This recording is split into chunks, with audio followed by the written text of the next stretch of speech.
ए जी सुतली मैया के जगाई कैसे। जी सुतली मैया के जगाई कैसे। बिना कैले दर्शनिया घरवा जाई कैसे।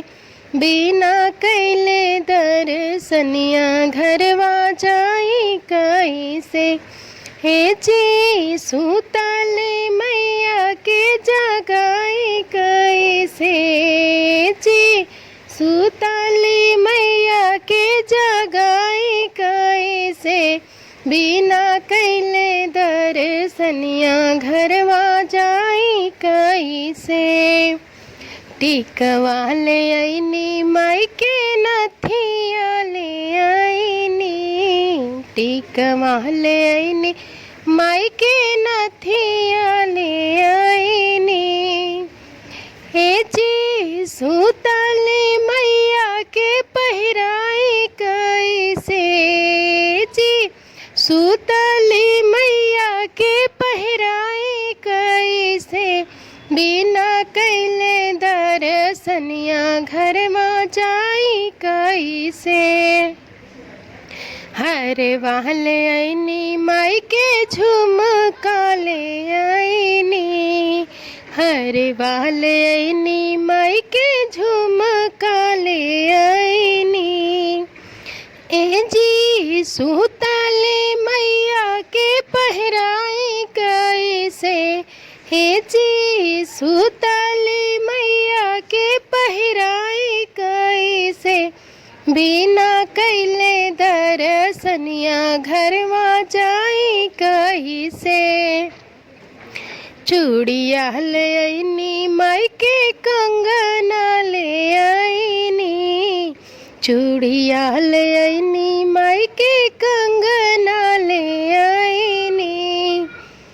ए जी सुतली मैया के पहिराई कैसे।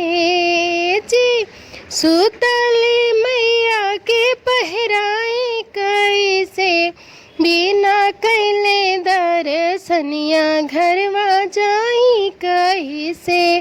बिना कैले दर्शनिया घरवा जाई कैसे। बिछुआ ले आईनी माई के पायल ले आईनी। पायल ले आईनी माई के बिछुआ ले आईनी। ए जी सुतली मैया के पहिराई कैसे। ए जी सुतली मैया के पहिराई कैसे। बिना कैले दर्शनिया घरवा जाई कैसे। चुंदरी ले आईनी माई के पियरी ले आईनी। चुंदरी ले आईनी माई के पियरी ले आईनी। हे जी सुतली मैया के पहिराई कैसे। जी सुतली मैया के पहिराई कैसे। बिना कैले दर्शनवा घरवा जाई कैसे।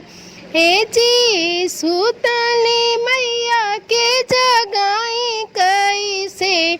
बिना कैले दर्शनिया घरवा जाई कैसे।